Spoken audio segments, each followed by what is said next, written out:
District has pulled 176 books from its libraries to comply with a new state education reform law championed by Governor Ron DeSantis. The latest to be pulled for review, a book about baseball legend Roberto Clemente. A passage in Roberto Clemente, Pride of the Pittsburgh Pirates, references the racism he faced in the U.S. Here's CBS's Christian Benavides.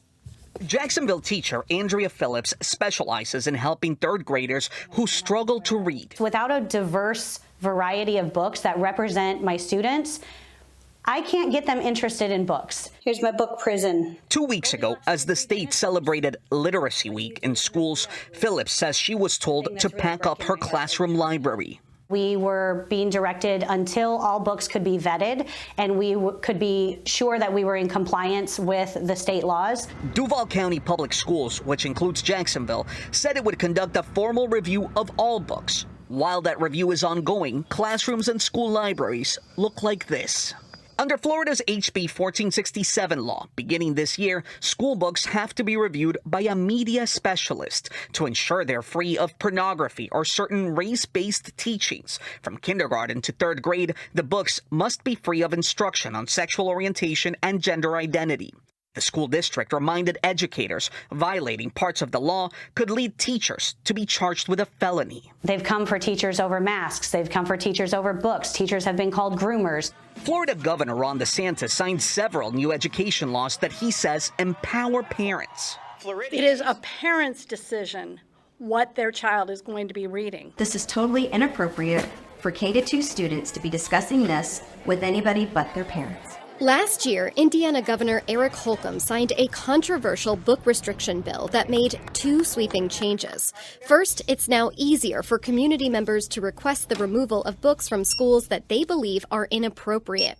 Second, if a teacher or school librarian provides a student with a book their parent believes is harmful and a prosecutor agrees, they could be charged with a crime, and they can't use the book's educational value as a defense. Indiana Republican State Senator Jim Toms co-authored the initial legislation. These were pornographic books, something you would see probably in adult bookstores. Efforts to restrict kids' and teens' access to certain types of books are happening across the country. PEN America, a nonprofit that advocates for free expression, documented nearly 6,000 instances of book bans in 41 states and 247 public school districts over a 2-year period. 37% of the banned books included characters of color or themes of race and racism, and 36% included LGBTQ characters or themes. Distinguished members of the subcommittee, thank you for the opportunity to testify today. PEN America's Jonathan Friedman says Indiana's law doesn't ban specific types of content from schools, but it does create a sense of fear and anxiety among educators. Now, no one is telling them you better not have X book or Y book or books with sexual content on the shelves, but it's clear that that kind of material is going to be targeted and that the law that has passed is going to enable the targeting of that kind of content. So there's a fear that this legislation is going to lead to the removal of books like that, either because parents complain about them or because educators worry that they'll get in trouble for including those types of books in their collections. Well, maybe they should worry. Maybe educators should worry if they're doing it. Maybe it should have the chilling effect if it's going to put these kind of books in the hands of a minor child. This targeting of books prompted Indianapolis author Leah Johnson to open her own bookstore, which stocks frequently banned titles. In retrospect, I can identify that not having books that reflected my experience did deeply change the way I thought about myself and my position in the world. Johnson is now trying to fill that gap by writing stories about queer Black girls. Her debut young adult novel, You Should See Me in a Crown, follows the story of a Black queer high school girl from Indiana. The book received critical acclaim, but it was also one of about 50 titles that were put under investigation by the Oklahoma Attorney General because of complaints from parents and conservative groups that they contained obscene material. There's no content in the book that could, even realistically, be viewed as obscene, except for the fact that it is queer. And to a lot of people, queerness is inherently obscene. The Oklahoma Attorney General dropped the investigation. But for Johnson, the current surge in book challenges and the state laws that support them are an existential threat. It's not about the removal of books from shelves. It's about the removal of queer people from public life. It's about making queer people ashamed and afraid and driving them back into the closet.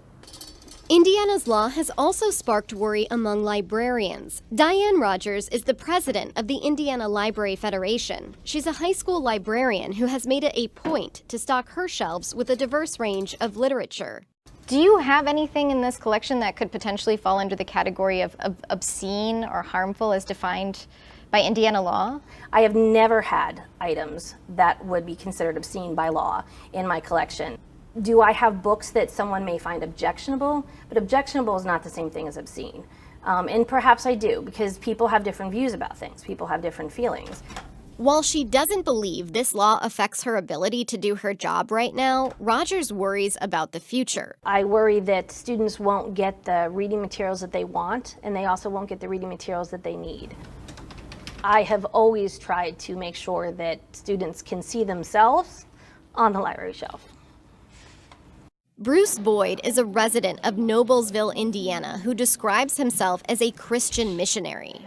Boyd told me he thinks books that feature diverse representations of gender and sexuality could be harmful to kids. In a public library, in a Christian nation, I think that, in my opinion, I feel like the standard's been set, and if we're going to be a Christian nation, we need to abide by the Christian standard. But Boyd's perspective isn't one shared by everyone in the Indianapolis suburbs.